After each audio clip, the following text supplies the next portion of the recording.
이번에는 지금 위치를 조금 바꿔서 네. 지금 뒤에 약사일의 부처님, 우리 여기 자재병원 정토마을에서는 약사일의 부처님이 늘 지켜주시고 이제 있으니까 약사일의 부처님을 뒤에 딱 정말 그 상호가 정말 약사일의 부처님 너무 좋으시네요. 그 영남알 부스를 딱 배경으로 우리가 약간 배경을 한번 바꿔봤습니다. 네. 우리 보시는 분들도 약사엘의 불의 가피를 딱 입으셔서 몸이 청정해지시고 아픈 데가 다 나으시고 마음은 치유되시기를 기원하시면서 약사엘의 불이 계속 우리 조연TV 유심장 독자들을 시청자들을 이렇게 계속 네. 지켜봐 주시도록 이렇게 배치를 했습니다. 그 이제 호스피스 병원에서는 임종만 지켜보는 것이 아니라 고통스럽게 이승에서 마지막 나날들을 이제 함께 보내야 되는데요. 대부분의 임종 환자들의 마지막 한 달이나 일주일 등 마지막 나날들은 굉장히 고통스러울 듯한데 어떻습니까? 그렇죠. 뭐 일단 그분들이 그 암이라고 하는 진단을 받는 순간 그냥 반은 이미 죽은 거예요.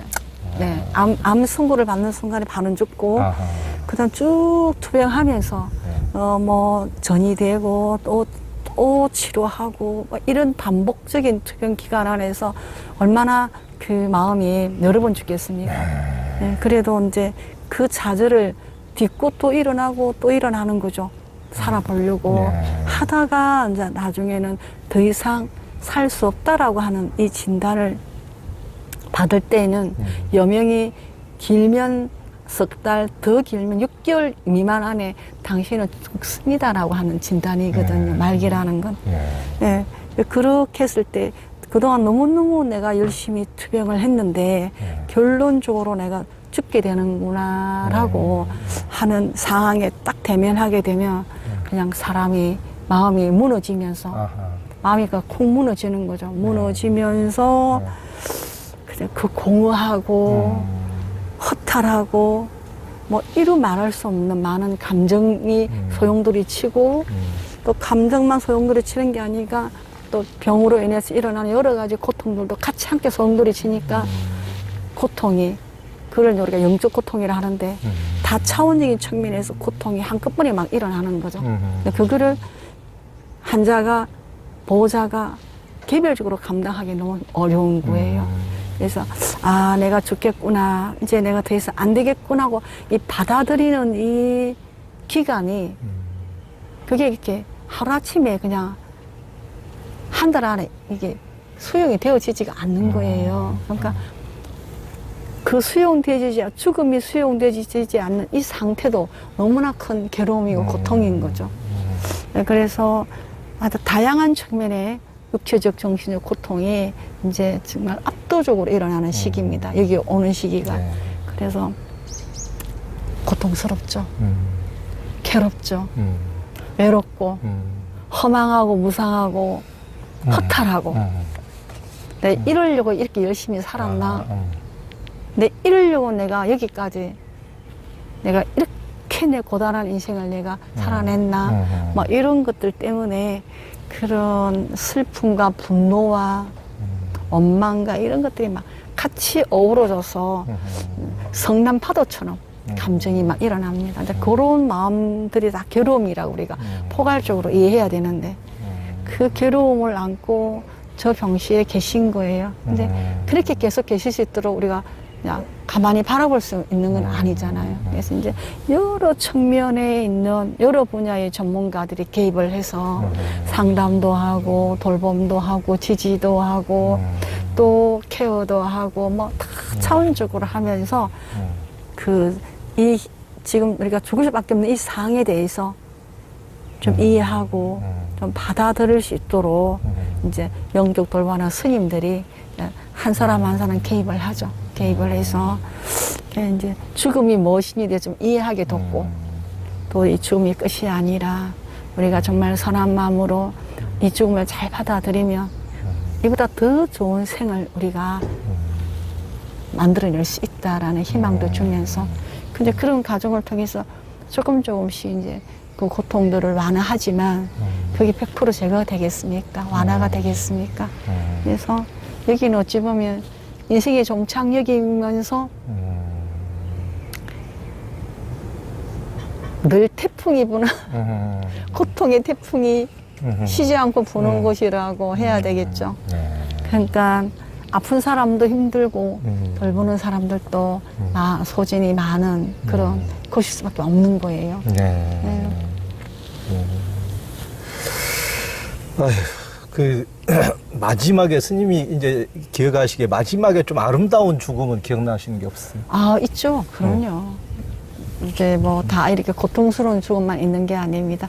내가 어떻게 수행했고, 내가 어떤 마음으로 이 삶을 살았는가에 따라서 사람들의 그 죽음의 그 상황은 100명이면 케이스가 100가지고 10,000명이면 케이스가 10,000가지입니다. 다 다릅니다. 다른데 선하게 살고 내가 죽을 때 필요한 수행을 하고 또 사전에 죽음 준비를 했던 사람들은 우리 어르신들이나 저희들이 정말 머리를 흔들 만큼 놀라운 초연함과 여유와 그 다음에 기적 같은 그런 어떤 마지막에 삶의 질을 유지하면서 정말 여유하다는 단어가 그럴 때 쓰이는 겁니다. 정말 여유하게 참 멋지게 떠나는 분들이 간혹 있어요. 어떤 분이 그러셨나요? 여러 분이 많죠. 네. 근데 요 근간에 이제 한 분은 작년에 한 분, 그 작년에 한 분, 이렇게 두 분이 내가 기억이 승상해 놨는데 2021년도에 돌아가신 분은 그분은 미국에서 미국 하버드 대학을 나오신 환경학자예요. 교수고 우리나라 환경에 대해서 굉장한 연민과 사랑을 가지고 있으신 분인데 그건 이제 한 진단받기는 한 3개월 받았는데 여기 와서 1년 정도를 정말 잘 지내셨어요. 여기 오셔서 오히려 좋아지셨군요. 네, 더 좋게 잘 지내시고 아내가 간병을 하셨는데 그 아내의 간병이 너무너무 헌신적인 거예요. 그 아내의 간병하는 모습을 보고 저희 어르신들이 정말 감동을 할 정도로 그래서 참 우리 그 교수님은 무슨 복을 지었길래 저렇게 아내가 헌신적으로 돌봄을 하실까.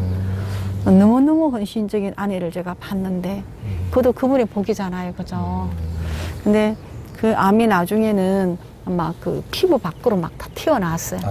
암세포가 막 어깨로 목으로 막 이렇게 탁 튀어나와서 막 이렇게 중만 암들이 막 이렇게 밖으로 튀어나와 있었는데 그럼에도 불구하고 그분이 돌아가시는 날까지 식사를 하시고 척추도 다 마비가 돼서 못 일어나시는데도 편을 보시고 말씀 다 하시고 당신이 죽기 전에 당신이 이제 구술로 말하면 아내가 받아 적어서 책도 한 권 1년 동안 한 권 만드시고 또 사랑했던 제자들과 동료들에게 다 편지도 써서 보내고 그렇게 차근차근 준비하셔서 떠나는데 마지막 가실 때도 너무 여유하게 이렇게 갔다가 당신은 우리나라 한국에 다시 태어나겠다. 한국의 이 환경의 문제를 다시 와서 좀 해결하도록 하겠다. 그래서 저에게 스님 제가 좀 빨리 돌아오도록 좀 도와주시고 제가 돌아오면 어른이 되면 스님 살아계시면 꼭 와서 제가 찾아뵙겠습니다 라고 하시면서 다음 생에도 뭐 환경을 전공하겠다고 그래서 참 4대강 걱정을 하시면서 4대강을 들여놓고 가서 당신이 참 마음이 무겁다 뭐 이런 걱정을 했습니다. 그러면서 임종하는데 그 정말 조연하고 여여하면서 동료 교수들에게 편지 다 써보내고 또 사랑했던 제자들에게도 편지 다 써서 보내고 어떻게 살아야 하는지에 대해서 어떻게 또 너희들이 내가 떠난 이 빈자리에서 죽음을 너희들 또 어떻게 준비해야 되는지 또 한국의 환경 문제는 너희가 어떻게 풀어가야 되는지 이런 거를 다 편지를 스스로 이제 글을 쓸 수 없기 때문에 말을 하면 아내가 다 적어서 편지를 누구에게 보내라 보내는 거예요. 그런 모습을 의사들이랑 간호사랑 저희들이 보면서 야 진짜 너무나 감동적인 거예요. 이게 정말 여유하게 잘 떠났고 최대한 빨리 돌아오시겠다라고 약속하시면서 그렇게 이제 떠났고 또 아들 그분 자제분들도 다 환경 쪽에서 공부를 하시고 일을 하는데 아들 한 사람 한 사람 불러서 이제 한국의 이런 환경 문제를 너희가 잘 풀어가야 된다라고 유언을 한국의 환경 문제를 유언으로 이렇게 남겨놓고 참 떠나는 거 보면서 정말 우리가 플라스틱 하나라도 분리수거 잘하고 정말 작은 것에서부터 환경을 정말 보존하는데 마음을 기울여야 되겠구나. 저 교수님이 이 세상을 떠나면서까지도 저렇게 우리나라의 환경 문제를 걱정하고 가시는 모습을 보면서 저희도 많이 반성하고 또 그렇게 거룩한 모습 보면서 신심도 나고 일단 뭐 그랬던 아름다운 추억도 있고 또 작년에는 이제 그 보살님이신데 연불 수행을 하신 분이에요. 그래서 이제 암을 한 8년 전에 알았는데 그때부터 연불 수행을 시작했답니다.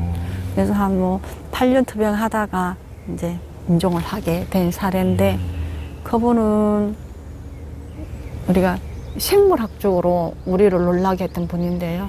여기 딱 입원하셔서 자기는 링거도 마약도 어떤 것도 맞지 않고 그냥 정말 연보를 하다가 조용히 가겠다라고 했는데 보통 우리가 뭐 그렇게 물만 마셔가지고는 길면은 21일 아무리 뭐 그래도 한 달 아니면 다 사망을 하잖아요.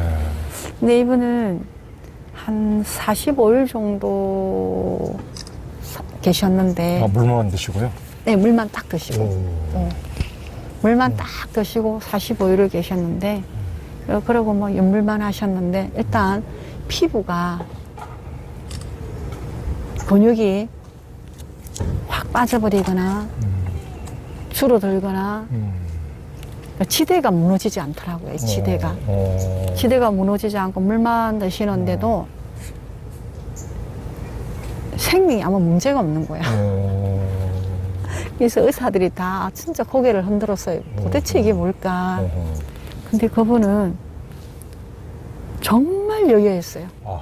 그리고 자기가 경락세가 왕생한다는 것에 대한 믿음이 너무나 확고했고 가족들도 다 여유했어요. 아들, 며느리, 딸들도 다 모두가 엄마는 왕생할 거니까 아무 문제 없다 막 이렇게 딱 생각하고 남편이 감동했는데 남편하고 둘이 너무 재밌게 잘 지내는 거예요.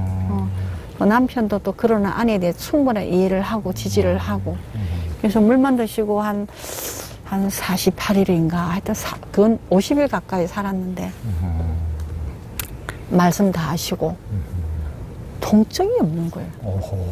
이한말기인데 그래서 마약을 안 썼어요. 한 번도.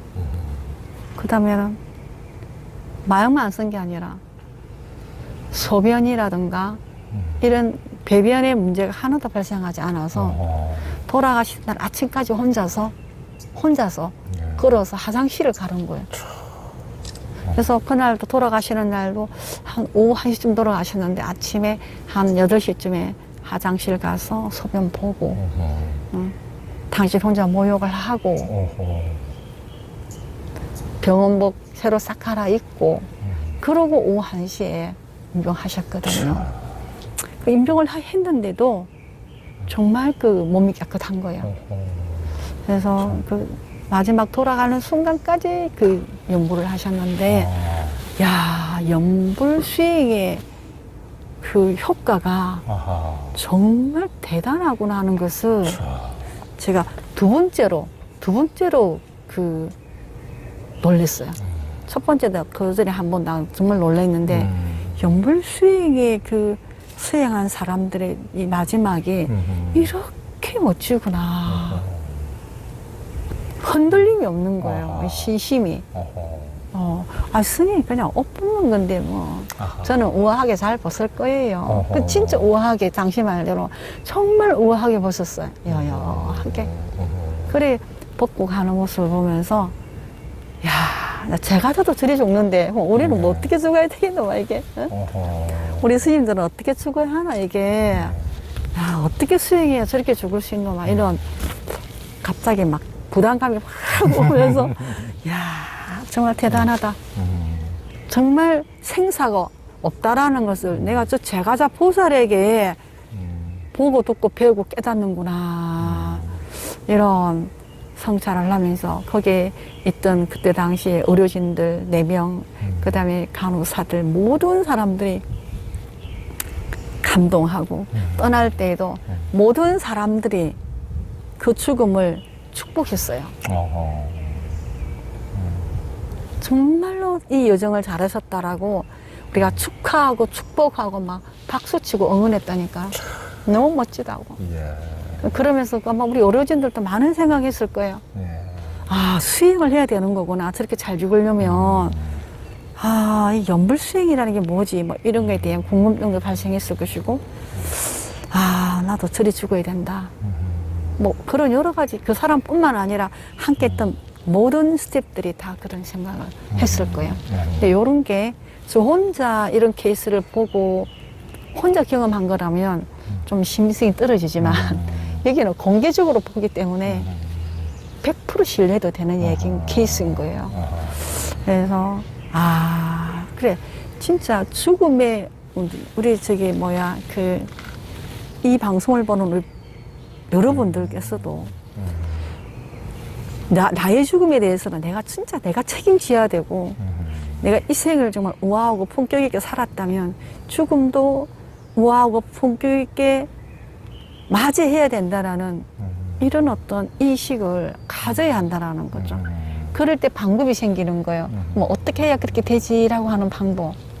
그래서 여기에서 가끔 만나는 그런 아주 정말 불가사의한 이 사례들을 보면서 아 왕생에 대한 믿음도 생기고 수행의 가치도 갖게 되고 우리가 선사 스님들이 늘 이걸 헌옷이라 하잖아요.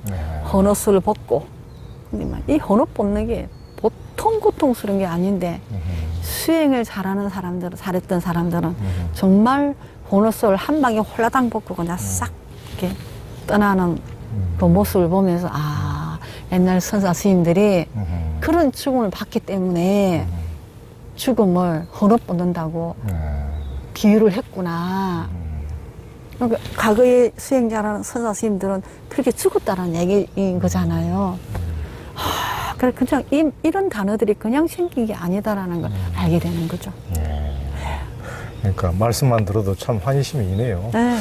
그러니까 저도 이제 뭐 최근에 이제 제가 그 나를 찾아 떠나는 치유행이라고 뭐 3박 4일 이렇게 프로그램 하는 이제 이끄는 게 있는데 거기 참여하신 한 여성분이 이제 50대 초반인데 남편이 암으로 돌아가셨는데 제주도에 사신 분인데 그 이제 남편이 돌아가신 것은 굉장히 이제 가슴 아프고 충격을 받은데 자기 남편이 뭐 평소에 그렇게 불교 공부를 열심히 하고 그렇게 하더니 너무 이렇게 깨끗하게 투병을 잘 하고 이렇게 여여하게 가셨다는 그래서 자기도 아 죽음에 대해서 이렇게 두려움이 없어지고 아 저렇게 갈 수가 있겠구나 이렇게 그분 말씀 듣고 참 깜짝 놀랐는데 그렇게 여하튼 승속을 떠나서 제가자들도 그렇게 열심히 또 수행하고 하시는 분들은 그렇게 네. 네, 그렇게 가시는 분들도 꽤 있더라고요.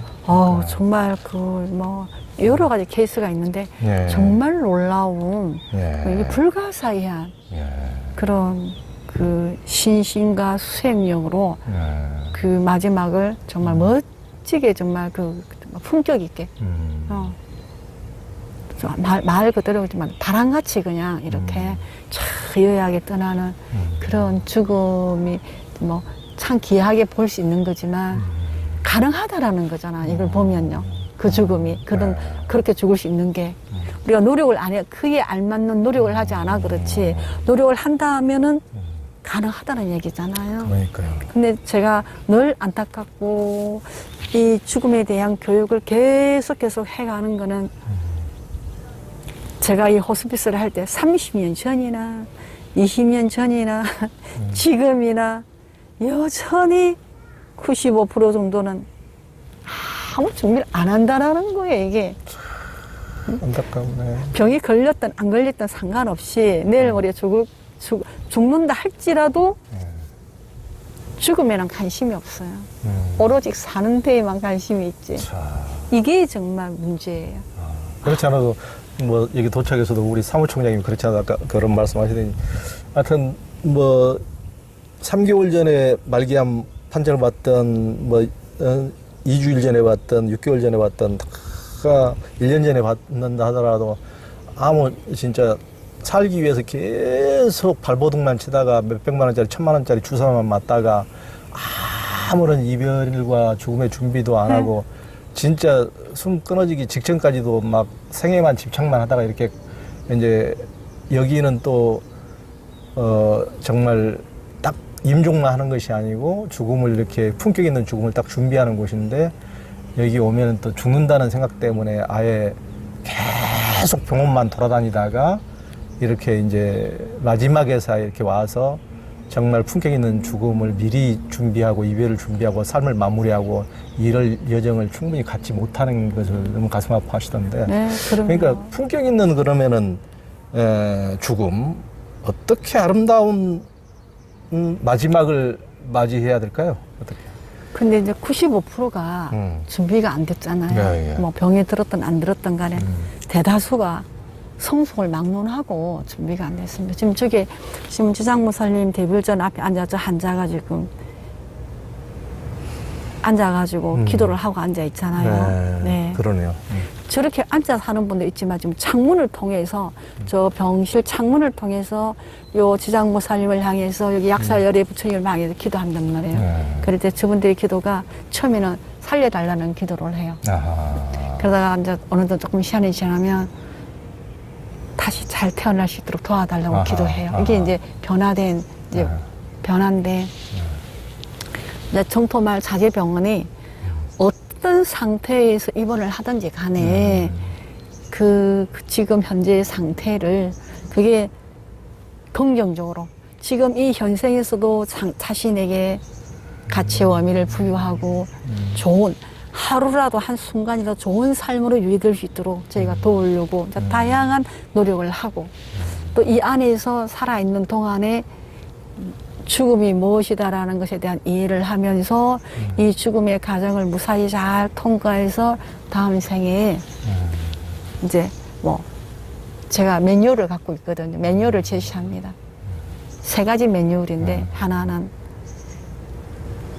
육도 중에 어디서 태어날 겁니까? 묻는 거. 100%가 사람입니다. 예, 사람으로 태어난다. 그 다음에 또 하나는 극락세계 왕생하겠다. 또 하나는 나는 모른다. 그냥 될 대로 되라. 이게 분노에 찬 포기입니다. 네. 요런 3 종류의 사람이 있고 요 3 종류의 매뉴얼을 제가 갖고 있죠. 그런데 그거 맞춰서 뭐 될 대로 되라 뭐 내가 뭐 모르겠다 이런 사람도 나중에는 선생님 제가 사람으로 태어나려면 어쩌 이렇게 묻습니다. 네네. 결국에는 이 생에 대한 애착을 갖고 있는 거죠. 그래서 뭐 축생이나 지옥이나 어디 뭐 악의도에 떨어지지 않고 그래 선생님 제가 막 개떡마티 건들러도 이 생이 좋다는데 또 사람으로 놔야 안 되겠습니까? 뭐 어째야 됩니까? 이렇게 묻습니다. 그러니까 막판에 묻는 거죠. 막판에 계속 저항하시다가 이제 거기에 알맞도록 저희가 안내를 해드립니다. 사람으로 태어나려면 어떻게 해서 어떻게 해야 사람으로 태어나는 게 훨씬 쉽고 또 극락세계 왕생하려고 하면 자 지금부터 우리가 어떻게 해야 된다라고 해서 같이 함께 전략을 짜는 거예요. 다음 생을 위한 전략을 잘 짜는 거죠. 이쪽에도 그렇고 여기도 그렇고 그래서 그것들이 그렇게 되어지도록 저희는 밖에서 돕고 그분들은 그렇게 노력을 하고 그래서 좋은 죽음이 되고 또 다른 좋은 삶이 가능하도록 돕는데 그 좋은 죽음을 돕는 과정에는 스님들 혼자서 할 수 없어요. 의사, 간호사, 복지사, 행정가, 봉사자 또 스님들 뭐 각 분야에서 네. 또 뭐 심리 상담도 해줘야 하고 또 여러 가지 테라피도 해야 하고 뭐 다양한 분야의 전문가들이 그분들의 좋은 삶을 돕는 거죠. 그래서 좋은 삶이라고 하는 기준의 질이 좀 높아지는 거죠. 100%라고 하는 건 없지만 그래도 높아지는 거죠. 요즘 저렇게 앉아서 기도하고 앉아서 저기에서 부처님께 자기 심정에 대해서 대하다 하고 저런 모든 것도 다 좋은 삶을 위한 하나의 프로그램인 거예요. 그래서 지장모 삶이 서 계신 것도 약사로 계신 것도 꽃이 많은 것도 나무가 많은 것도 전부 다 좋은 죽음을 이끌기 위한 다 방편들입니다. 여기엔 모든 것들이 다. 이 모든 것들이 다 그분들의 좋은 죽음을 돕게 되죠. 이런 아름다운 환경, 하늘의 구름까지도, 그러니까. 예, 바람까지도 다 그들을 돕는 거죠.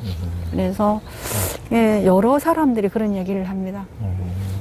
내가 살았을 때 내 목표가 이런 아름다운 곳에 와서 그림 같은 집을 짓고 이런 하늘을 보고 이런 산을 보면서 사는 게 내 마지막 그 퇴직하거나 일을 그만두었을 때 하고 싶었던 꿈이었는데 그 꿈이 어디서 이루어졌냐?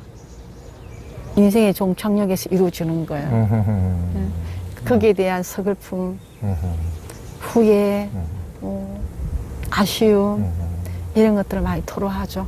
그래도 내가 이 선선한 바람이 좋고 하늘이 아름답고 온갖 꽃과 나무가 있는 이 깨끗한 자연 속에서 좋은 사람들과 함께 머물다가 가게 되어서 고맙다라고 하는 마음을 가지는 사람이 대다수니까 우리들의 영적 돌봄이 다양한 측면에서 주어지지만 매우 가치가 있는 거죠. 네. 그렇죠. 얼마나 그 마지막이 좋아야 다 좋은 것인데 그렇죠. 마지막을 아름답게 휘양하도록 이렇게 도와주시는 것만큼 소중한 것이 없죠. 마지막을 그러니까 여하튼 이제 불법에서 윤회와 환생을 얘기할 때도 마지막 마음이 첫 마음이 된다고 마지막에 악심을 품고 원한을 품고 이렇게 가면은 그게 이제 뭐 참 그 뒷생으로 좋을 수가 없는 것인데 마지막을 잘 휴양하도록 이렇게 해주시니까 정말 좋은 것이죠.